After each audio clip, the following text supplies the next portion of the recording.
Sponsored by Audible. Okay, so you're standing there talking to one of your friends, and all of a sudden they bring up something that, well, you can't really explain why, but it makes you kind of upset. So upset, in fact, that it elicits an unplanned and emotional reaction out of you. Congratulations! You just had a knee-jerk reaction! Now let's figure out why.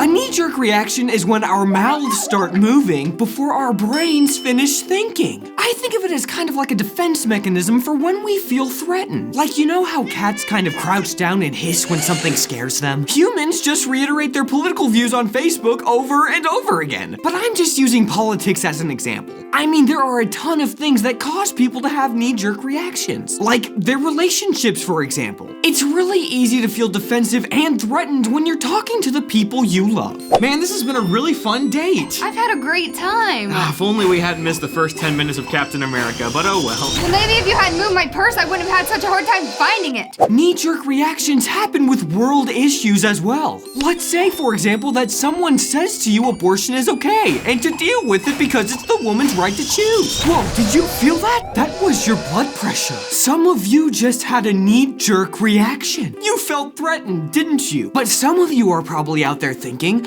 I didn't have a knee-jerk reaction to that. I actually thought it made a lot of sense. It is a woman's right to choose after all. Okay, well then let's flip it around, shall we? Say someone walks up to you and says abortion is always wrong in any circumstance because the child has a right to life. Whoa, what's that sound? That's the sound of impassioned and angry commenting underneath this video. Now, I'm not even talking about whether these ideas are right or wrong. I'm just asking us to really examine the way we react to things. Because if your first reaction is to just get upset and feel threatened by someone's opinion, isn't that a problem? I mean, if your opinion is right, then why do you feel the urge to get upset about someone else's? It'd be like this. What if Kelly walked up to me and said, "This is the color red." Now, would that even be worth getting upset over? And more importantly, would getting upset at her do anything to help the situation? You are an idiot if you think that that's red. Well, it is, so you're an idiot if you think it's not. Kelly, you're really starting to tick me off. I'm about to freak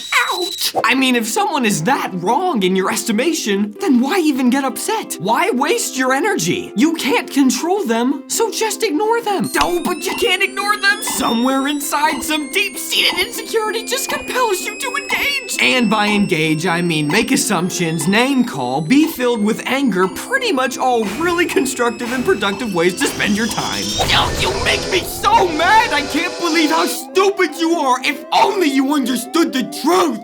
But shouldn't knowing the truth make you happy? I mean, you just seem to be upset and bitter and defensive about it. If we're going to be completely honest, you kind of scare me. But why do we do this? Why do we let other people's opinions threaten us? Well, personally, I feel like it's just another one of our feeble attempts to control other people. I mean, maybe I'm wrong, but that makes a lot of sense to me. You may have a different opinion, and if you do, I'd love to hear it. I promise not to get defensive or upset if you think I'm wrong. And when it comes down to it, isn't that all that matters? That we can all be loving and kind to each other even when we disagree? Because at the end of the day, you know what they say, knee-jerk reactions make a jerk out of you and me. Stay tuned for a scene from our next episode. But first, Audible's Audiobook of the Week. This week's Audible audiobook of the week is Attachments by Rainbow Rowell. This young adult novel is super cute, and it kind of reminded me of You've Got Mail, which is one of my favorite movies. If that sounds interesting to you, you can check out the audiobook version at audible.com/cow. Audible is a great service with over 150,000 audiobook titles to choose from. And if you use our link, you'll get a free 30-day trial membership and also a free audiobook of your choice. So please help us out by checking out Audible at audible.com/cow. Next week on Messy Mondays, Jordan breaks the world record for longest time spent on one foot while pointing at the other knee. Wow, a surprisingly short amount of time for a very specific world record. 30 seconds.